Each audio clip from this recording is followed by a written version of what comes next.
Bonjour à vous. Je suis actuellement devant le palais de justice et le choix de cet endroit s'est voulu. Car si la criminalité dans les Bois-Francs avant 1900 est un sujet qui vous intéresse, vous êtes conviés au prochain déjeuner-conférence de la Société d'histoire et de généalogie de Victoriaville. Un sujet fascinant. Alors, pour tout savoir, restez avec nous. Bienvenue à l'Urbain.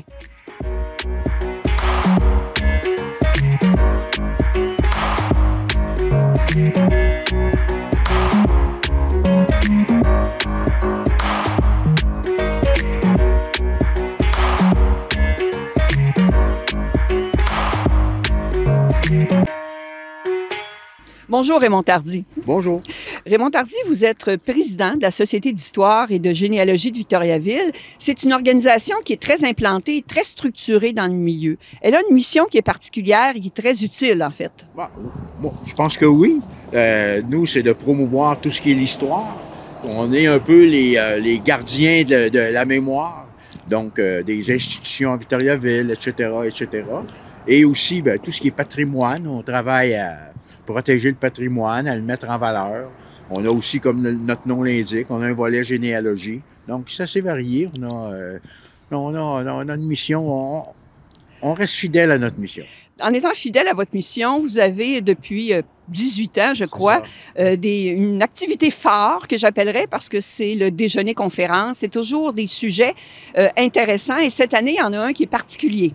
Oui, cette année est particulière. C'est sûr que c'est notre 18e déjeuner-conférence. C'est une activité très populaire. Ça va avoir lieu le dimanche 21 mai au Club de golf de Victoriaville. On va accueillir 225 personnes.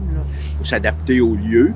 Et le sujet promet d'être très bon, au nom de la loi, avec M. Saint-Arnaud, qui va nous rappeler l'histoire juridique, des faits juridiques avant 1900.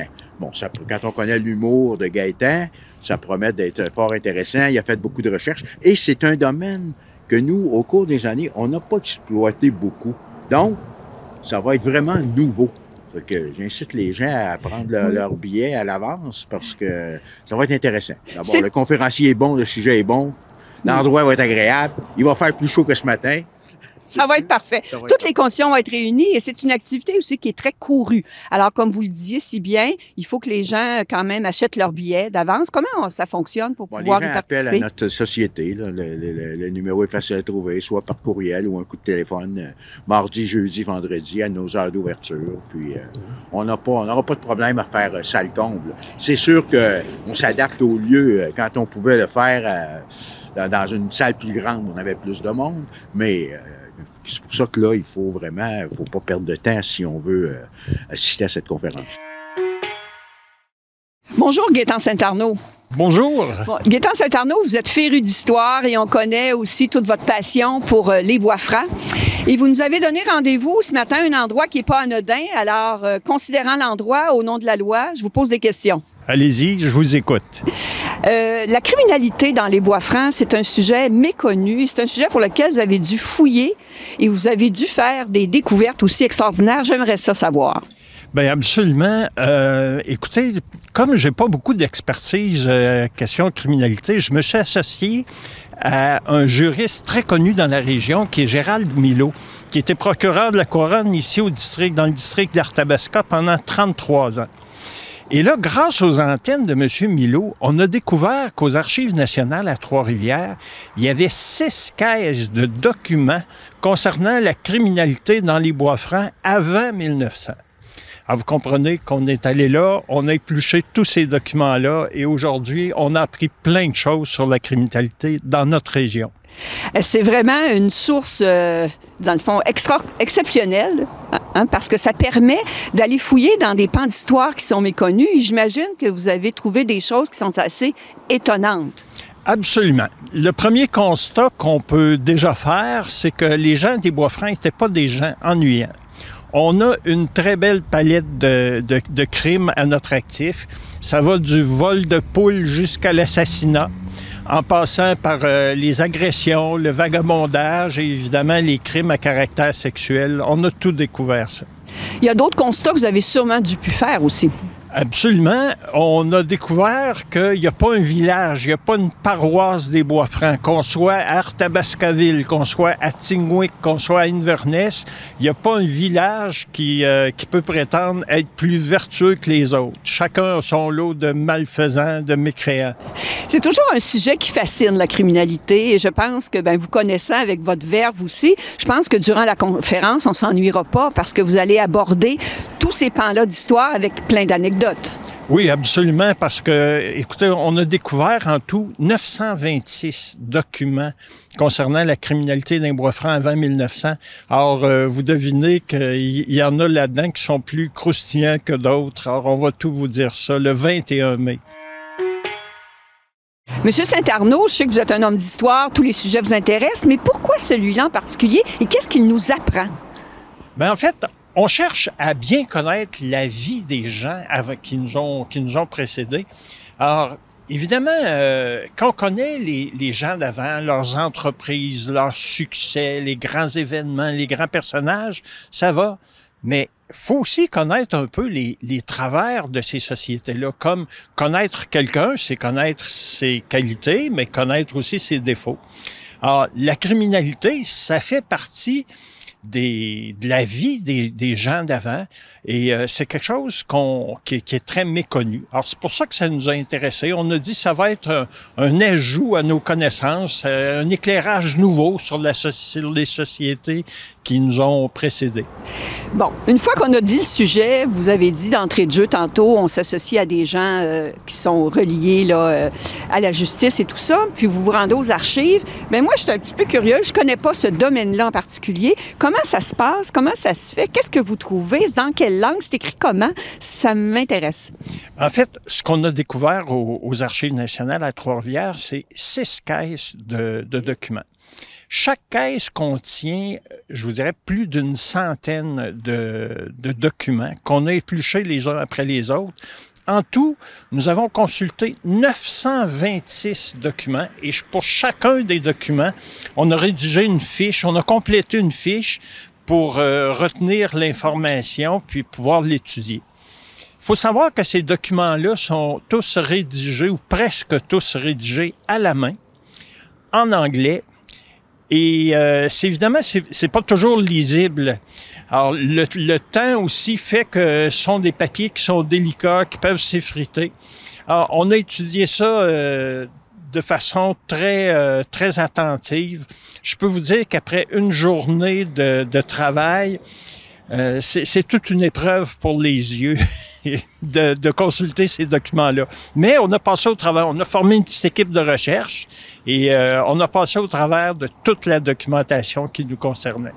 Alors, c'est d'autant plus précieux tout ce que vous avez recueilli, que vous allez nous partager. Je pense qu'on va avoir accès à des pans d'histoire là, qui sont d'une richesse absolument exceptionnelle. Bien, tout à fait. Et c'est surtout méconnu, absolument méconnu. C'est un pan nouveau de notre histoire là, sur lequel on va avoir un début d'éclairage. J'imagine que là, ça permet d'avoir une foule de documentation qui va pouvoir, j'imagine, servir par la suite, être utilisée de d'autres façons? Oui, absolument. On sait qu'il y a d'autres documents concernant la criminalité. Et aux Archives nationales, il y a beaucoup d'ouverture là, pour permettre aux gens de la région d'aller consulter ces archives-là, d'y avoir un accès. Alors oui, c'est vraiment une documentation nouvelle et ça donne un éclairage nouveau sur la vie de la population, sur la vie dans les Bois-Francs avant 1900. Parce qu'en fait, à cette époque-là, la façon de gérer la criminalité, le type de crime, les sentences, c'était fort différent d'aujourd'hui. Ça aussi, vous allez nous initier à tout ça. Bien, évidemment, le vol de voiture était assez rare à cette époque-là, on le devine, mais donc, on volait autre chose. Bien, vous allez voir, vous allez entendre tout ça le 21. Alors, la conférence, si on la rappelle, est le dimanche 21 mai au Club de golf de Victoriaville. Alors, Gaétan Saint-Arnaud, on se donne rendez-vous. Merci beaucoup. Merci. Bye-bye. Alors, on rappelle les coordonnées, dimanche 21 mai, 9h15, au Club de golf de Victoriaville. Et le coût d'admission est de? Le coût, c'est 25 $ pour les membres, puis 30 pour les non-membres. Alors, pour avoir une avant-midi haute en couleur, oui, je pense que ça vaut la peine. Je vous le dis tout de suite, on fait pas de sous avec cette activité-là. C'est le contraire, parce qu'on va avoir, on met beaucoup de décorums autour, des gens vont être costumés, on prend des costumes d'époque, etc. Puis si on loue ces costumes-là, on va avoir des présentations de panneaux historiques. Donc, il y a beaucoup de frais en dehors. Aujourd'hui, vous le voyez, on parle d'épicerie. L'épicerie monte tout le temps, ça fait qu'à 25 $, là, c'est pas très dispendieux. Mais notre but n'est pas ça. Notre but, c'est comme on le disait en début d'entretien, c'est vraiment de promouvoir l'histoire, le patrimoine. C'est ça qui est notre but. Alors, on se donne rendez-vous pour un beau déjeuner-conférence sur un sujet passionnant, méconnu et fascinant. Oui, sûrement, ça promet. J'ai pas mal hâte, puis je répète, il va faire beau. Merci, M. Dardy. Au plaisir, merci. Merci.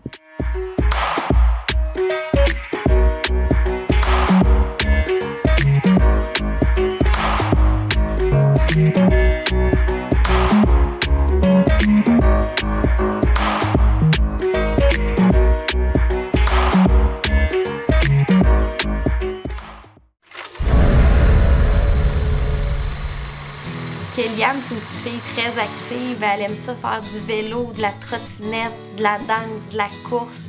Mais elle aime par-dessus tout faire de la natation puis sauter dans la piscine.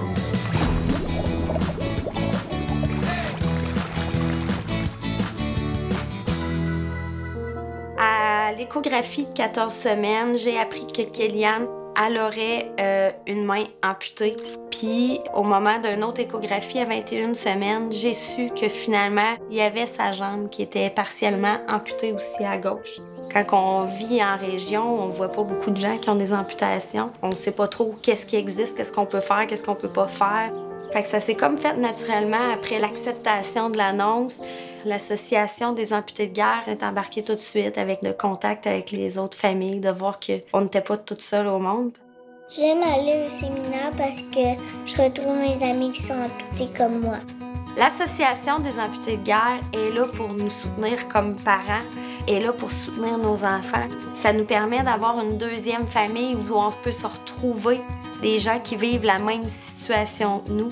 C'est un cadeau inestimable. C'est très amusant de faire du vélo. Maintenant que j'ai ma prothèse, je peux le faire toute seule. Grâce à la générosité du public, nos enfants ont les adaptations nécessaires qui leur permettent de pouvoir faire du vélo, de la natation, toutes les activités auxquelles ils peuvent penser. La jambe d'eau permet à Kéliane de pouvoir prendre son bain et sa douche de façon sécuritaire. Ça lui permet aussi de marcher dans le sable, ce qu'elle aime beaucoup faire, et, bien important dans sa vie, des fameuses gougounes. Si l'Association des amputés de guerre n'était pas dans nos vies, il y a plein de choses que nos enfants ne pourraient pas faire. Merci de permettre à ma fille et aux autres enfants amputés de pouvoir s'accomplir puis avoir une vraie vie d'enfant.